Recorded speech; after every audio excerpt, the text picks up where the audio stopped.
master. A pain in the ass. Interviewer. Well, I never did you, did I? No. Because Bob was still up front, I think. Yeah. Fall of '77. You ready? Okay. A lot of people will answer the same question, and I hope I get as many different answers. Okay. From where you sit as the head of the health department, and from where you were in the administration before you took the top slot, what do you think, in 25 words or less, more or less, was Hugh Carey's contribution to the people of the state of New York? The state is that concept of the Empire State.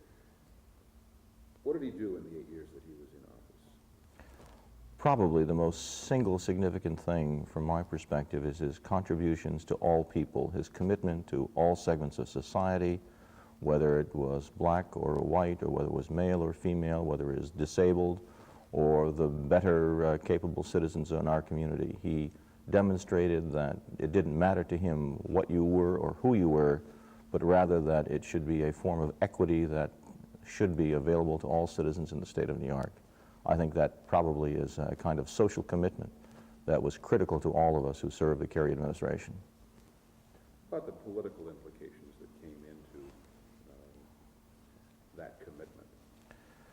From my perspective, the political implications were relatively minor. The governor had always asked only 3 things of me.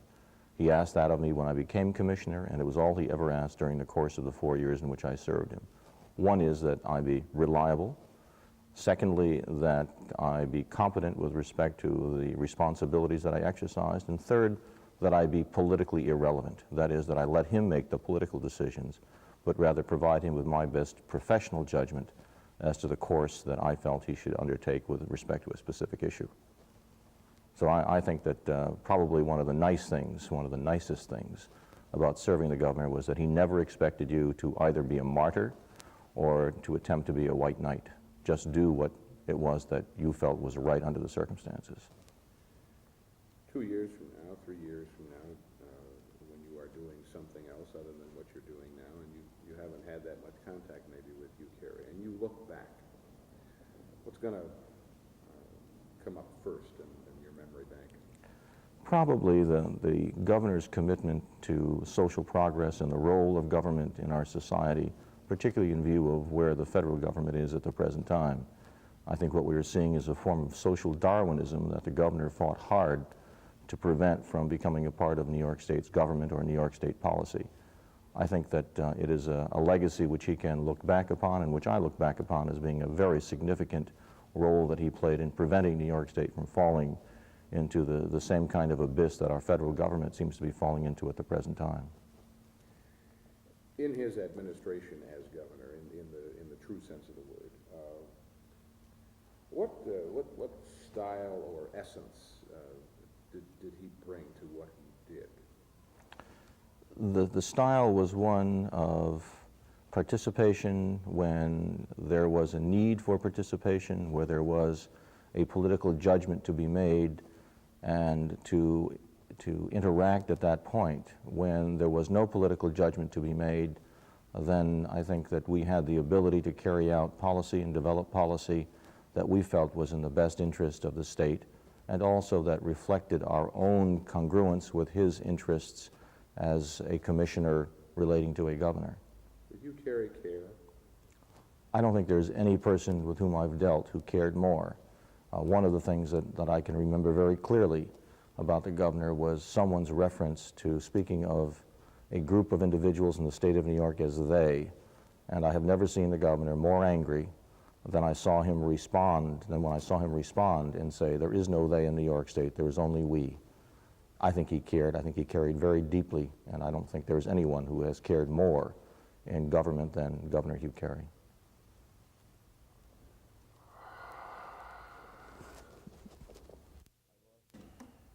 I lost, well, of course I had a wisdom tooth removed in June, and that I couldn't eat so well for a while.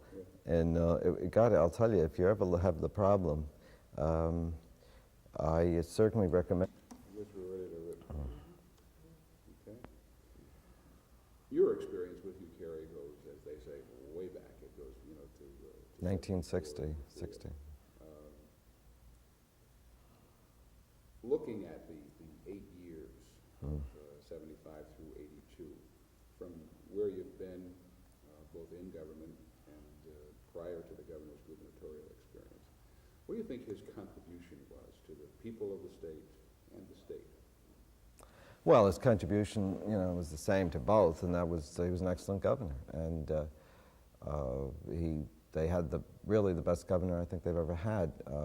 I don't think anybody fully appreciates the fiscal problems when they first came about. I think he learned on the Friday, I know he learned on the Friday after election in 1974, a well-guarded secret that UDC was about to go under, and then there was a time where the New York on any paper would make it unsaleable on any market.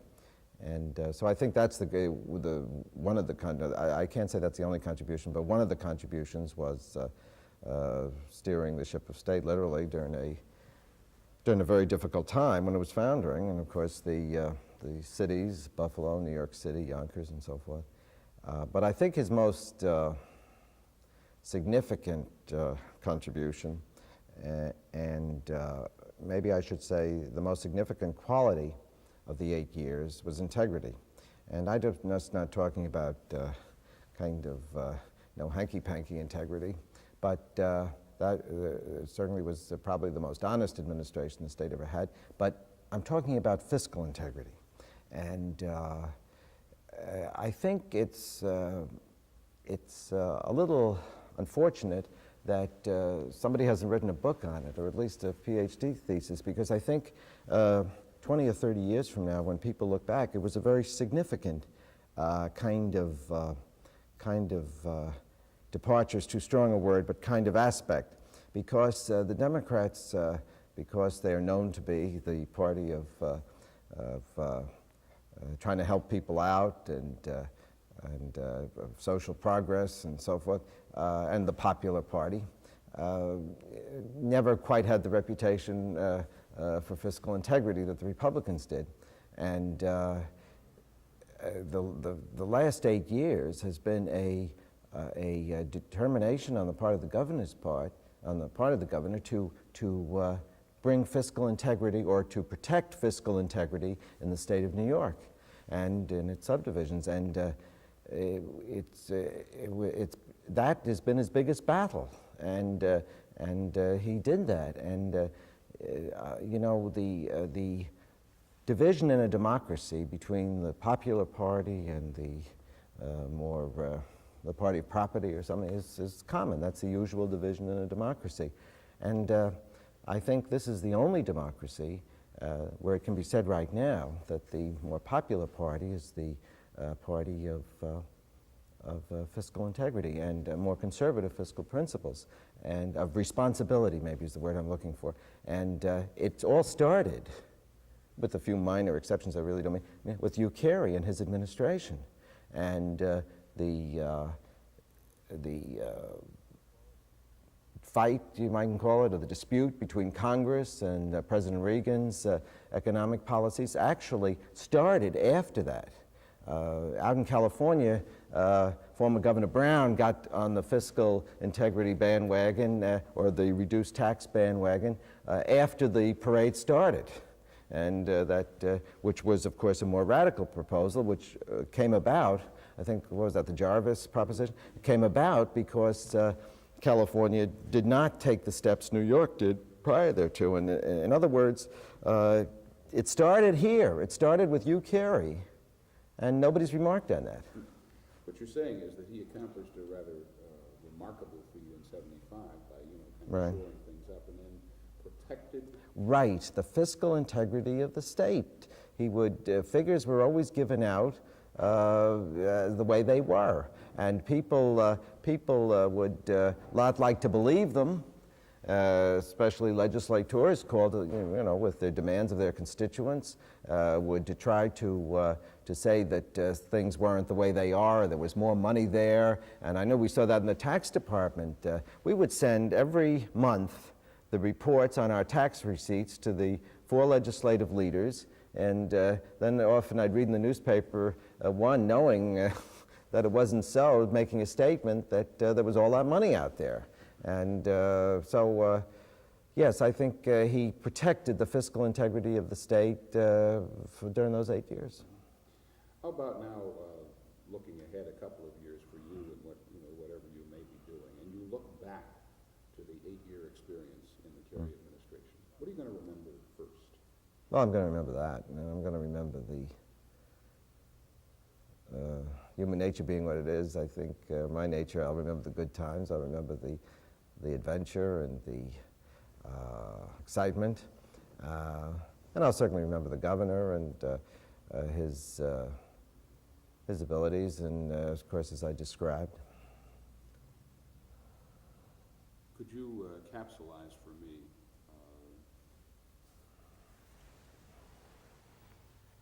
you know, sort of a general remembrance of Hugh Carey as a man and a leader? Well, it's very hard to capsulize because he's a man of many facets. He's a very bright man, probably the brightest man I've ever known, and a shrewd intelligence. And I think you're looking for one story to remember, and I'll remember one. I'll always remember this story. At the day, it was the very day I was sworn in to be tax commissioner, and I came up and. I should say Commissioner of Taxation and Finance. I came up and the few committees still had to act on my appointment, a few Senate committees. So I arrived here and I met Eileen and the children. I guess I came up separately and they came up, and they were staying for the weekend down in Ulster County in High Falls, and I met them here, and just very, very briefly, and they were sitting in the Senate. I guess they thought that the thing was going to come up earlier than it did, and I was going between these two committees. And when we arrived at the Senate chamber, this person who represented our district in Brooklyn, represented Park Slope, or part of it, was Senator Coughlin, a Republican state senator, and a very charming man, and of course came over and talked to Eileen and the children and so forth. And I then left to go before these committees. Well, at the time, and for a few days prior to this day, there was a cause célèbre in Albany about some dispute between the governor and Senator Coughlin. And as those of us who were new to the Albany scene, at least to the Albany newspaper scene, didn't realize that in Albany they run the greatest story of the century sort of every other day. But in any event, there were banner headlines, and there was a dispute over creation of a special department or something, and it was the big story. It was the headlines every day, and so I left and went before the committees, and then they reported it out, and then it went to the floor of the Senate, and I was confirmed, and then the swearing was in the Red Room. The swearing-in was in the Red Room. And after it was over, the governor asked us all, my mother was here, and my brother, and one of my brothers, and the children and so forth, to come over to the mansion. And so again, I guess I was talking to somebody, or there were some papers I had to sign or something, so I was delayed, and I went over there, and when I got in the mansion, the governor was in the living room there and all my children were around him, my mother and so forth, and some of the Carey children. And so I walked in, and just as I walked in, Jamie, who I understand hadn't said a word all during the time, said, Daddy, I had my picture taken with Senator Coughlin. I met Senator Coughlin. And of course, James had known the governor, I guess, all his life. And he was wonderful to me. Kathy we went up on the podium, and like those kind of remarks. And the governor, of course, didn't look at Jamie. He looked at me and said, why did that happen? I said, I don't know. I was going before committees or something like that. And the governor said to me, You wait and see. Next week, the Park Slope News will have your picture, we'll have that picture, Senator Coughlin with your two youngest children, and he'll announce your appointment and take credit for it. And I said, oh no, he'd never do that, would never happen. Sure enough, next Saturday, the home reporter there, on the front page was Senator Coughlin with two of the Tully children, Senator Coughlin announcing neighborhood boy's appointment. A shrewd intelligence. Right, and Okay, Jim, thank you. Okay. I'm ready. Your experience in the Carey administration was unique in that you began with a sidewalk debate and then ended up working in two specific areas, program areas. What do you see from your experience as a commissioner, the contribution of Hugh Carey to the people of the state of New York and in the state in general? I think that sidewalk debate has a lot to say about it. My experience throughout the whole 7 years that I was here was always on that level. If you got to talk to the man and you told him what the problems were, he would deal with it very rationally and very pragmatically, and in all my experience, they always came out right. The sidewalk debate led to a impromptu meeting here in his office, and I remember he said, how'd you like to come and work for me? And I said, gee, I hadn't thought that much about it. He said, well, I think that departmental hygiene needs a state trooper over there. And I said, fine, I'd go to work for him. But that one meeting I had in '75, which was a rather short meeting, and we talked a little bit about how retarded children should be dealt with. And I went and did it based on that one meeting, and always had the philosophy that if I was doing something wrong, he'd tell me about it. And as long as I didn't hear from him, it meant I was doing something right. And that freedom, I think, was very important for a commissioner. He picked, at least in my situation, a man who had some very definite ideas about how mental retardation should be dealt with in the state, and let me do it without any interference. And I was most appreciative of that. And I think as you look back 25, 30 years from now, not just 4 or 5, what happened in this state in mental retardation in '75, '76, '77 completely turned around the philosophy of treatment in this state, from 6,000 people at Willowbrook to Willowbrook being closed. And there was one thing that that points that up. We had on the books in the state for a long time, 10, 11 years, a community residence statute. And over 9 years, I think it was, 50 of them were opened in the state by 1975. Now, I think there's probably over 1,500. Amazing. No one else has ever done that. And he did it by saying, go do your job. Go do what you think you ought to do. And it worked. Disregarding political implications? In the 4 years that I was in mental retardation, the political consideration never, ever came up. And being new to government, being, expecting telephone calls about don't do this and don't do that, never once. Never once. And I was amazed. Something as politically sensitive as going to someone's neighborhood never came up. And, the old thing, if I didn't hear from him, I must have been doing right. It's tough for a commissioner to operate that way. You start to look over your shoulder a lot, but after a couple of years of it, it was okay. And that carried over into corrections.